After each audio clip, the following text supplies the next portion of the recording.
Hi everyone, welcome back to SPK English Academy. In today's class, I will be discussing with you finite and non-finite verbs and infinitive, gerund and participle.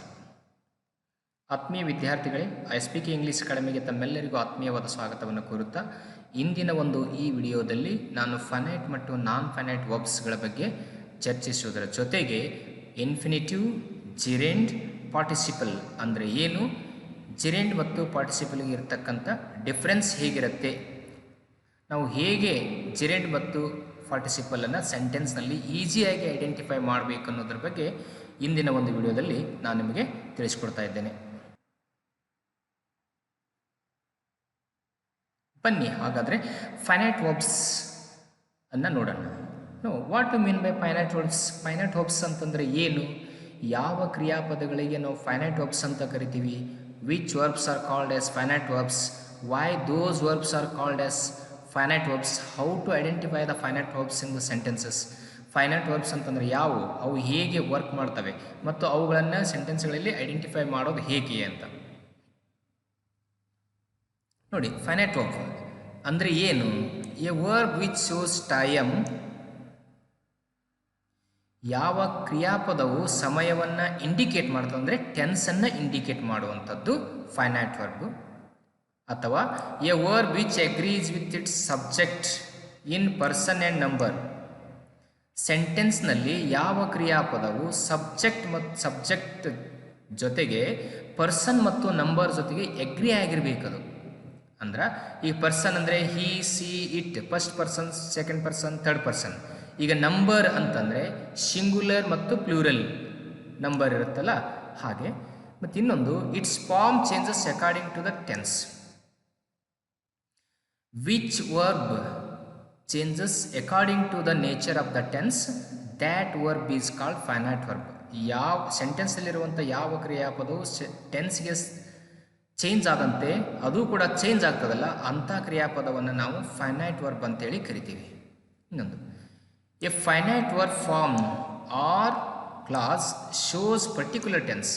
ಈ finite verb ಇರಲಿ ಅಥವಾ finite ಅದು class ಇದ್ದರೆ ಅದು particular tension ಸೆಂಟೆನ್ಸಲ್ಲಿ indicate ಮಾಡ್ತದೆ. ಈ sentence ಇದೇ ಟೆನ್ಸಲ್ಲಿಯೇ ಇದೆ ಅಂತೇಳಿ ಇಂಡಿಕೇಟ್ ಮಾಡ್ತದಲ್ಲ ಅದಕ್ಕೆ ನಾವು ಫೈನೈಟ್ ವರ್ಬ್ ಅಂತ ಕರಿತೇವೆ. ನೋಡಿ, is, am, are, was, were, these are all finite verb forms. ಇವೆಲ್ಲ ಫೈನೈಟ್ ವರ್ಬ್ ಫಾರ್ಮ್ಸ್ಗಳು. ಯಾವುದು?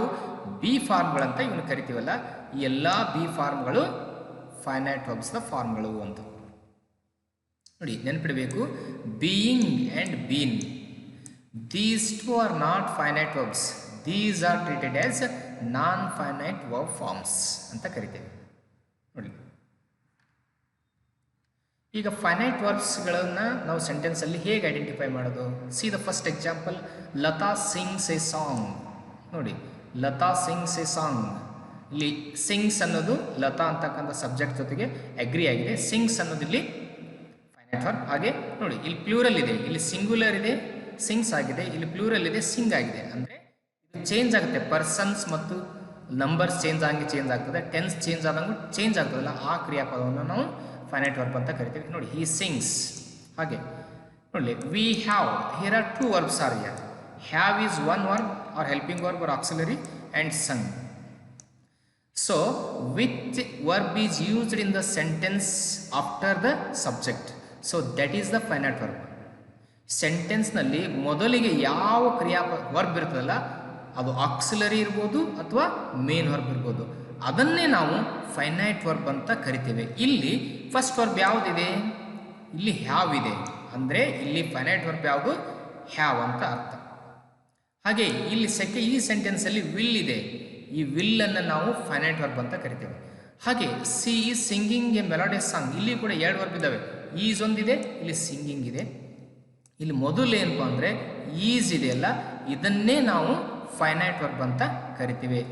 The first verb in the sentence is a finite verb. ನೀವು ತಿಳ್ಕೊಳ್ಬೇಕು. ನೋಡಿಲಿ, ನೋಟ್ ಏನು? In the above examples the verb sing has been changed according to the number, person and tense of the subject. ಈ ಮೇಲಿನ ವಾಕ್ಯಗಳಲ್ಲಿ ಸಿಂಗ್ ಅಂತಕ್ಕಂಥ finite verb ಏನಾಗಿದೆ ಟೆನ್ಸಿಗೆ ಸಂಬಂಧಪಟ್ಟಂತೆ ನಂಬರಿಗೆ ಸಂಬಂಧಪಟ್ಟಂತೆ ಚೇಂಜ್ ಆಗಿದೆ. ಟೆನ್ಸಿಗೆ ನೋಡಿ ಇಲ್ಲಿ ಒಂದು ವೇಳೆ ಇಲ್ಲಿ ಸಿಂಪಲ್ ಪ್ರೆಸೆಂಟ್ ಟೆನ್ಸ್ ಇದೆ ಸಿಂಗ್ಸ್ ಆಗಿದೆ, ಮತ್ತು ಇಲ್ಲಿ ನಂಬರ್ ಏನಿದೆ ಸಿಂಗುಲರ್ ಇದೆ ಸಿಂಗ್ಸ್ ಆಗಿದೆ. ಹಾಗೆ ಕೂಡ ಇಲ್ಲಿ ಸಿಂಗುಲರ್ ನಂಬರ್ ಇದೆ ಸಬ್ಜೆಕ್ಟ್ ಸಿಂಗುಲರ್ ಅಂತ ಸಿಂಗ್ಸ್ ಆಗಿದೆ. ಇಲ್ಲಿ ಈ ಸೆಂಟೆನ್ಸಲ್ಲಿ ನೋಡಿ ಇದು ಪ್ರೆಸೆಂಟ್ ಪರ್ಫೆಕ್ಟ್ ಟೆನ್ಸ್ ಇದೆಯಲ್ಲ ಇಲ್ಲಿ ಸಂಗ್ ಆಗಿದೆ, ಚೇಂಜ್ ಆಗಿದೆ ಹ್ಯಾವ್ ಇದೆಯಲ್ಲ ಹಾಗೆ.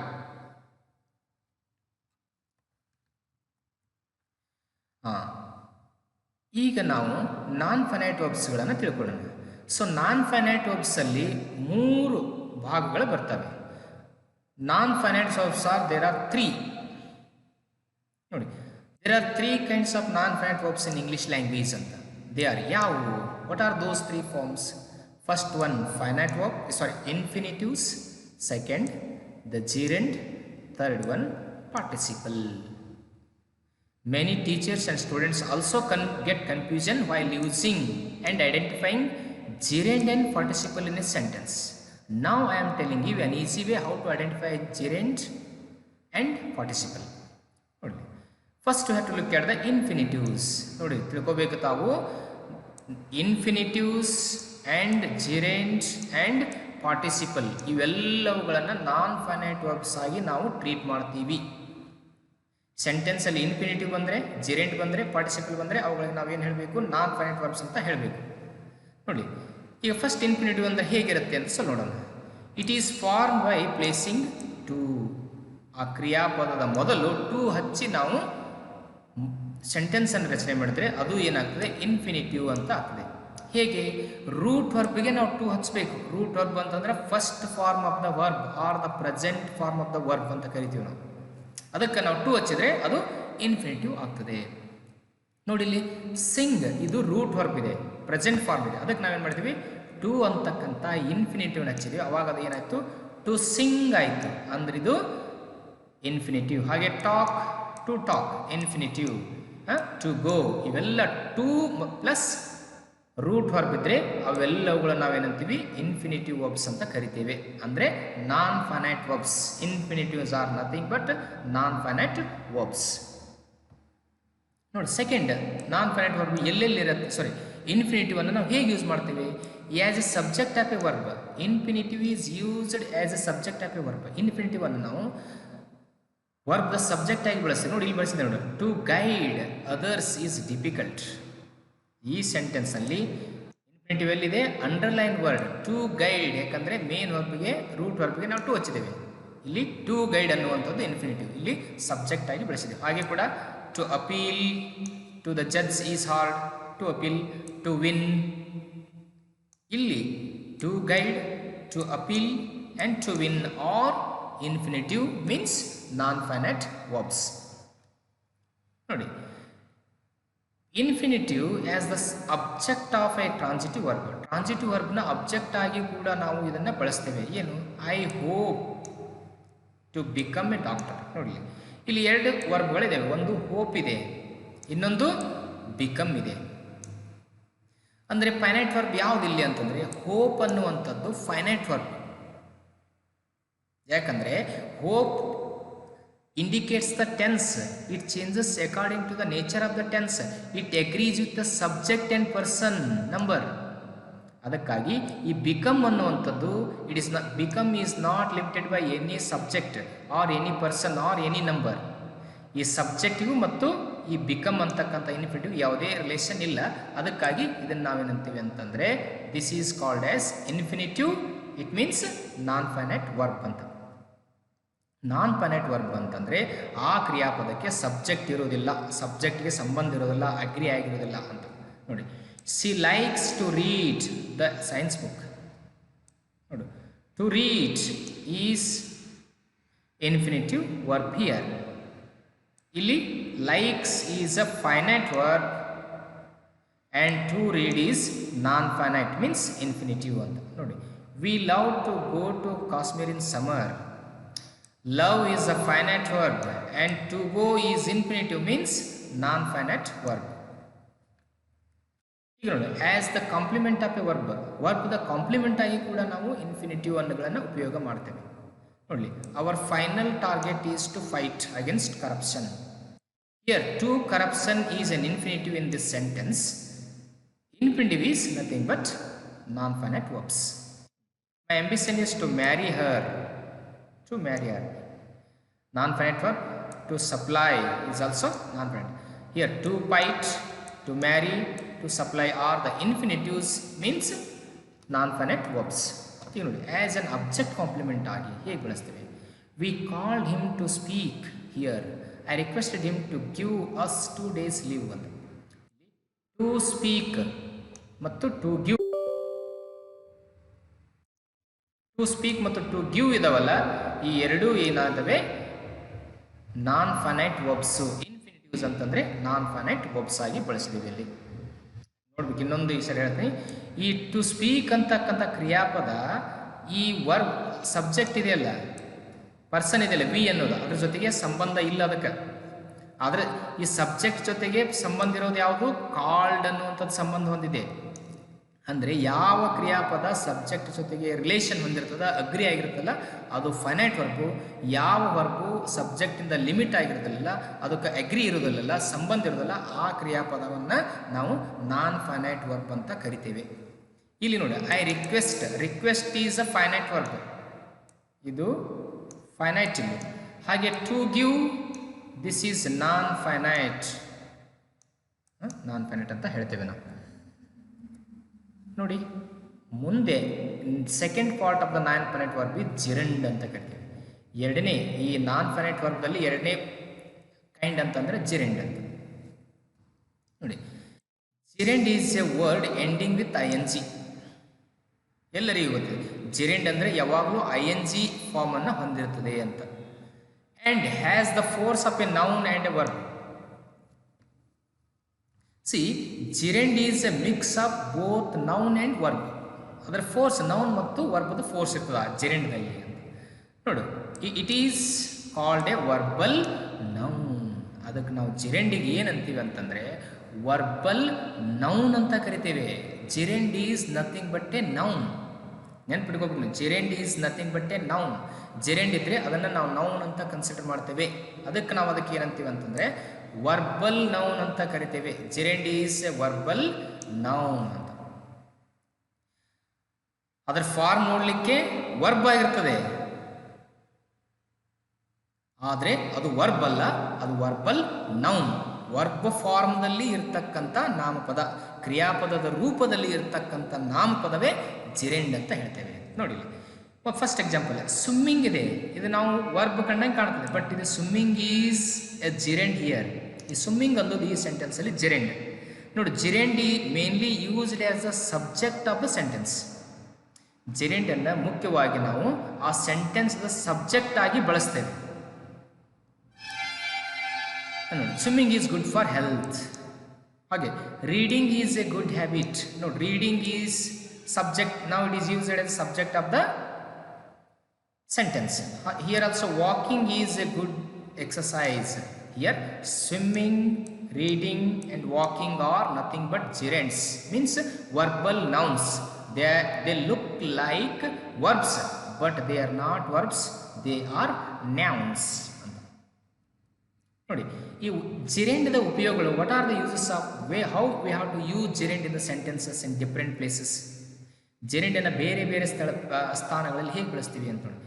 As a subject of a verb, ಕ್ರಿಯಾಪದಕ್ಕೆ ಸಬ್ಜೆಕ್ಟ್ ಆಗಿ ಬಳಸ್ತೀವಿ. ನೋಡಿ, ವಾಕಿಂಗ್ ಇದು ಸಬ್ಜೆಕ್ಟ್, ಇಲ್ಲಿ ಈ ಸೆಂಟೆನ್ಸ್ನ subject is the subject. Is ಅಂತಕ್ಕಂಥ ಕ್ರಿಯಾಪದ ಸಬ್ಜೆಕ್ಟ್ ಇದೆ, ಅದಕ್ಕೆ ನಾವು ವಾಕಿಂಗ್. ಹಾಗೆ ರೀಡಿಂಗ್, ಮೇಕ್ಸ್ ಅಂತಕ್ಕಂಥ ಫೈನೈಟ್ ವರ್ಬದ ಸಬ್ಜೆಕ್ಟ್ ಯಾವುದು ಅಂತಂದ್ರೆ ರೀಡಿಂಗ್ ಅಂತ. ನೋಡಿ, object of a transitive verb ಇಲ್ಲೆಲ್ಲಿದೆ, ಅಬ್ಜೆಕ್ಟ್ ಆಫ್ ಎ ನೋಡಿ, ಐ ಹೇಟ್ಸ್ ಥಿಂಕಿಂಗ್.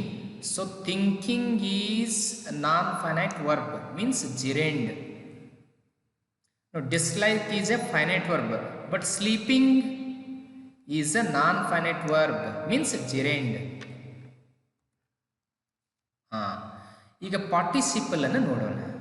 ನೋಡಿ, participle is a word which has the features of a verb and adjective, so it is called a verbal adjective.